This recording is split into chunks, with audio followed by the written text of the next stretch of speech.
नमस्कार सांग माने आज एक फ्रेश वीडियो को आपण मानक स्वागत। आज आम भिडियो साहाय्य विश्व शाकाहारी दिवस विषय 20 धाड़ी प्रबंध लिखा। यही प्रबंधटी ओडिया रहिबो आपण मन पई एक सुंदर क्षुद्र प्रबंधटी हम। यही दिवस विषय आम सबकिछि ओडिया रे जानिबा, किछि नुआ सिखिबा, किछि नुआ जानिबा।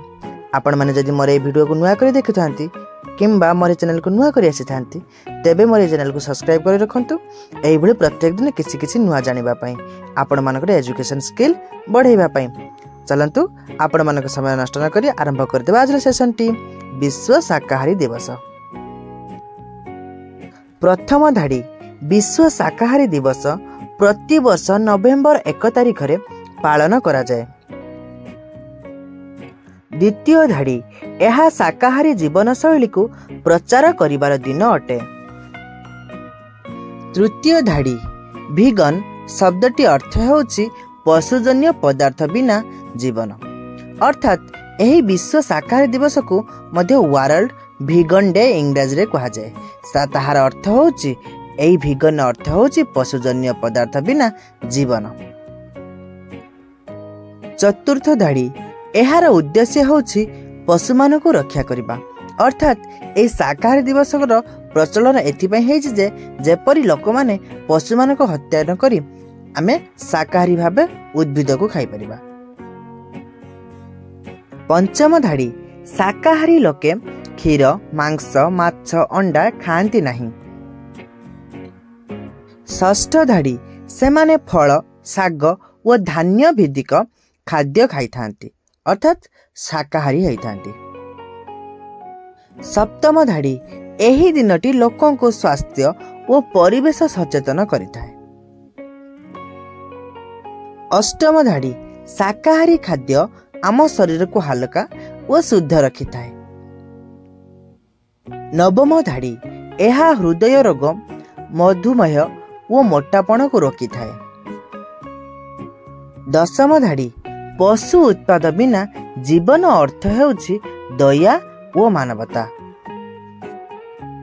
परवर्ती धाड़ी को जीवा पूर्व आपण मान को गोटे कथा कहि रखुछि, जदि एपर्यंत आपण माने मोर वीडियो को देखु थांती तेबे मोर वीडियोटी आपण मान पई बहुत हेल्पफुल होउछि। जदि आपण मान को बहुत हेल्पफुल होउछि तेबे मोर वीडियो को छोटा लाइक टे कर रखंतु एवं मोर चैनल को सब्सक्राइब कर रखंतु एई भली भल भल वीडियो पाइबा पई। चलंतु नेक्स्ट धाड़ी गुड़िक आरंभ करदेबा। एकादश धाड़ी शाकाहारी जीवन आम पृथ्वी पई मध्य उपकारी अटे। द्वादश धाड़ी यह कार्बन उत्सर्जन कमेई परिवेश सुरक्षा करिथाए। त्रयोदश धाड़ी विभिन्न संगठन एही दिन रे सचेतनता कार्यक्रम करिथांती। चतुर्दश धाड़ी विद्यालय और कॉलेज रे मध्य आलोचना और सभा होइथाए। पंचदश धाड़ी लोक माने एही दिन रे पशु अधिकार विषय रे जानी थांती। षोडश धाड़ी शाकाहारी जीवन आमको निर्मल और दयाशील करिथाए। सप्तदश धाड़ी यह आधुनिक जुग रे एक सचेतन आंदोलन होई पारिछि। अष्टादश धाड़ी समस्त दिन को एक शाकाहारी दिन भावे नेबा उचित। ऊनविंश धाड़ी यह पृथ्वी को शांति और संतुलन देइथाए।